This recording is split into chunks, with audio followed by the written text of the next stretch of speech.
2025 के दिल्ली विधानसभा चुनाव Indian democracy के दिल के लिए बहुत बड़ी लड़ाई थे। ये चुनाव न केवल दिल्ली की राजनीति को प्रभावित करने वाले थे, बल्कि पूरे देश की राजनीति पर भी इसका असर पड़ने वाला था। हर पार्टी ने अपनी पूरी ताकत झोंक दी थी और दिल्ली की सड़कों पर चुनावी माहौल गर्म था। 70 सीटों पर कब्जा करना था और इंडिया के हर बड़े पॉलिटिकल पार्टी स्टेट गवर्नमेंट का कंट्रोल पाने के लिए एक दूसरे से भिड़ रहे थे। आम आदमी पार्टी, भारतीय जनता पार्टी और इंडियन नेशनल कांग्रेस के बीच कड़ी टक्कर देखी गई। हर पार्टी ने अपने सबसे बड़े नेताओं को मैदान में उतारा था और जनता को लुभाने के लिए बड़े बड़े वादे किए जा रहे थे। चुनाव में आम आदमी पार्टी, भारतीय जनता पार्टी और इंडियन नेशनल कांग्रेस के बीच कड़ी टक्कर देखी गई। हर पार्टी ने अपने चुनावी घोषणा पत्र में जनता के लिए नई योजनाओं और विकास के वादों की भरमार कर दी थी। दिल्ली की जनता के लिए यह चुनाव बहुत महत्वपूर्ण था, क्योंकि यह उनके भविष्य को तय करने वाला था। पॉलिटिकल एनालिस्ट और पब्लिक सबकी नजर इन चुनावों पर थी, क्योंकि ये एएपी गवर्नमेंट के काम और प्रधानमंत्री नरेंद्र मोदी की पॉपुलैरिटी का टेस्ट माना जा रहा था। हर न्यूज चैनल पर चुनावी चर्चा हो रही थी और हर कोई अपने अपने अनुमान लगा रहा था कि कौन सी पार्टी जीत हासिल करेगी। दिल्ली की गलियों में भी चुनावी चर्चा का माहौल था और लोग अपने अपने विचार साझा कर रहे थे। चुनाव के नतीजों का दिल्ली और उसके बाहर के पॉलिटिकल सीन पर बहुत बड़ा असर पड़ने वाला था। चुनाव के नतीजे आने के बाद हर पार्टी के समर्थकों में खुशी और निराशा का माहौल था। दिल्ली की राजनीति में यह चुनाव एक नया मोड़ लाने वाला था और इसके परिणाम ने पूरे देश की राजनीति को हिलाकर रख दिया। पब्लिक के सपोर्ट की लहर पर सवार बीजेपी ने चुनाव में जबरदस्त जीत हासिल की और दिल्ली विधानसभा में अपनी पकड़ मजबूत कर ली। पार्टी ने 70 में से 48 सीटें जीतकर अपनी बढ़ती पॉलिटिकल ताकत का लोहा मनवाया। ये जीत दिल्ली के पॉलिटिकल सीन में एक बड़ा बदलाव लेकर आई, क्योंकि बीजेपी 20 सालों से ज्यादा समय से स्टेट में पावर में नहीं थी। पार्टी की कामयाबी के पीछे कई कारण थे, जैसे कि प्रधानमंत्री मोदी की popularity, BJP president Amit Shah की सोची समझी कैंपेनिंग और पार्टी का अच्छा मैनेजमेंट। पिछले चुनाव में ऐतिहासिक जीत हासिल करने वाली एएपी को इस बार बड़ा झटका लगा और वो सिर्फ 22 सीटें ही जीत पाई। ये हार पार्टी के लिए एक बड़ा धक्का थी, क्योंकि उन्हें उम्मीद थी कि वो अपनी पिछली कामयाबी को आगे बढ़ाएंगे और दिल्ली में अपनी पकड़ मजबूत करेंगे। पार्टी के परफॉर्मेंस में कई चीजों ने रुकावट डाली, जैसे करप्शन के आरोप, अंदरूनी मतभेद और ये धारणा कि वो अपने कुछ अहम वादों को पूरा करने में नाकाम रहे। इस हार ने अरविंद केजरीवाल की लीडरशिप और पार्टी के आगे के रास्ते पर भी सवाल खड़े कर दिए। कभी दिल्ली की राजनीति में दबदबा रखने वाली कांग्रेस का पतन जारी रहा और वो विधानसभा में एक भी सीट नहीं जीत पाई।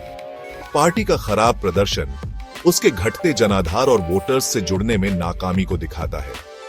कांग्रेस के पास मजबूत लीडरशिप की कमी, दिल्ली के लिए साफ विजन न होना और बीजेपी के नैरेटिव का मुकाबला न कर पाना उसके खराब प्रदर्शन के कारण बने।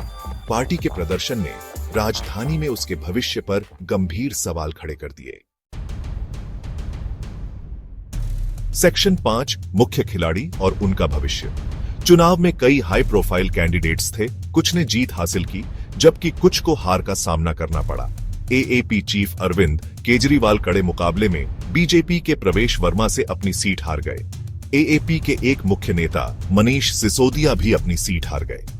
बीजेपी के गौतम गंभीर और मनोज तिवारी ने अपने अपने क्षेत्रों से आराम से जीत हासिल की। इन व्यक्तिगत जीत और हार ने चुनाव के पूरे नतीजे को आकार देने में अहम भूमिका निभाई। सेक्शन 6, बीजेपी की जीत का राज। दिल्ली में बीजेपी की जीत कई कारणों का नतीजा थी। मजबूत लीडरशिप और डेवलपमेंट के प्रतीक माने जाने वाले प्रधानमंत्री मोदी की लोकप्रियता ने वोटर्स को अपनी तरफ खींचने में अहम भूमिका निभाई। अमित शाह की रणनीतिक कुशलता बीजेपी के सुनियोजित अभियान में साफ दिखाई दी, जिसने अहम क्षेत्रों और जनसांख्यिकी को प्रभावी ढंग से टारगेट किया। पार्टी ने राजधानी में कानून व्यवस्था के मुद्दों को लेकर लोगों की धारणा का भी फायदा उठाया और एक सुरक्षित माहौल का वादा किया। सेक्शन 7, एएपी की हार के कारण। एएपी की हार के पीछे कई कारण थे जिन्होंने उसके जनाधार को कमजोर कर दिया। खास तौर पर सरकार की एक्साइज पॉलिसी से जुड़े करप्शन के आरोपों ने पार्टी की साफ सुथरी छवि को धूमिल किया। पार्टी की लीडरशिप पर भी सवाल उठे। कुछ लोगों ने केजरीवाल के टकराव वाली राजनीति की आलोचना की। पार्टी की चुनावी रणनीति, जो अपने पिछले काम पर बहुत ज्यादा निर्भर थी, उन वोटर्स को लुभाने में नाकाम रही जो बदलाव चाहते थे। सेक्शन 8 कांग्रेस लगातार गिरावट की कहानी। कांग्रेस का एक भी सीट न जीत पाना दिल्ली की राजनीति में उसकी लगातार गिरावट को दर्शाता है। पिछले कुछ वर्षों में पार्टी ने अपनी पकड़ खो दी है और यह चुनाव परिणाम इसका सबसे बड़ा प्रमाण है। बीजेपी के मोदी और एएपी के केजरीवाल का मुकाबला करने के लिए करिश्माई चेहरे की कमी वाली पार्टी की कमजोर लीडरशिप एक बड़ी बाधा साबित हुई। कांग्रेस के पास न तो कोई मजबूत नेता था और न ही कोई ठोस रणनीति। ऐसा लग रहा था कि पार्टी के पास दिल्ली के लिए कोई साफ विजन नहीं है। वो वोटर्स के सामने कोई अच्छी कहानी पेश नहीं कर पाई। पार्टी की नीतियों में स्पष्टता की कमी और उनके नेताओं की अनिर्णयता ने भी मतदाताओं को निराश किया। युवाओं का समर्थन न मिलना, जो बीजेपी और एएपी के बदलाव के वादों की तरफ आकर्षित हुए थे, कांग्रेस के खराब प्रदर्शन का एक और कारण बना। युवा मतदाताओं ने कांग्रेस को पुरानी और अप्रासंगिक पार्टी के रूप में देखा। पार्टी के अंदरूनी कलह और गुटबाजी ने भी उसकी स्थिति को कमजोर किया। कांग्रेस के कई वरिष्ठ नेता आपस में ही उलझे रहे, जिससे पार्टी की एकजुटता पर सवाल उठे। कांग्रेस को अपनी पुरानी रणनीतियों को छोड़कर नए तरीकों को अपनाना होगा। उसे युवाओं और नए मतदाताओं को आकर्षित करने के लिए अपनी नीतियों में बदलाव लाना होगा। अगर कांग्रेस को फिर से दिल्ली की राजनीति में अपनी जगह बनानी है, तो उसे अपनी कमजोरियों को पहचान कर उन पर काम करना होगा। उसे एक स्पष्ट विजन और मजबूत नेतृत्व की जरूरत है। सेक्शन 9 आगे का रास्ता, दिल्ली का राजनैतिक भविष्य। 2025 के दिल्ली विधानसभा चुनाव राजधानी के राजनीतिक परिदृश्य में एक महत्वपूर्ण मोड़ साबित हुए। इन चुनावों ने न केवल दिल्ली की जनता की प्राथमिकताओं को उजागर किया, बल्कि विभिन्न राजनीतिक दलों की रणनीतियों और उनके भविष्य के दृष्टिकोण को भी स्पष्ट किया।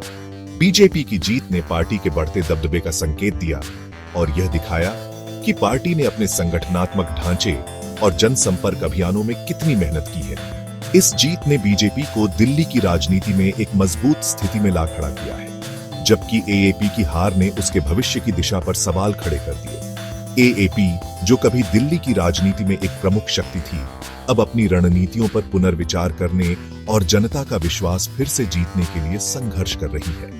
अस्तित्व के संकट से जूझ रही कांग्रेस अपने भविष्य पर विचार करने के लिए मजबूर हो गई। कांग्रेस, जो कभी राष्ट्रीय और राज्य स्तर पर एक प्रमुख पार्टी थी, अब अपनी खोई हुई प्रतिष्ठा को पुनः प्राप्त करने के लिए नए तरीकों की तलाश में है। इन चुनावों ने दिल्ली की राजनीति में एक नए अध्याय की शुरुआत की है, जहां विभिन्न दलों को अपनी नीतियों और दृष्टिकोणों को पुनः परिभाषित करने की आवश्यकता है। यह समय है जब राजनीतिक दलों को जनता की बदलती अपेक्षाओं को समझना होगा और उनके अनुसार अपनी रणनीतियों को ढालना होगा। जहां बीजेपी सत्ता में है और अपनी नीतियों को लागू करने के लिए तैयार है, वहीं दूसरी ओर विपक्षी दलों को अपनी खोई हुई जमीन वापस पाने के लिए कड़ी मेहनत करनी होगी। एएपी और कांग्रेस अपनी खोई हुई जमीन वापस पाने की कोशिश कर रहे हैं। यह देखना दिलचस्प होगा कि आने वाले समय में दिल्ली की राजनीति किस दिशा में जाती है और कौन से दल जनता का विश्वास जीतने में सफल होते हैं।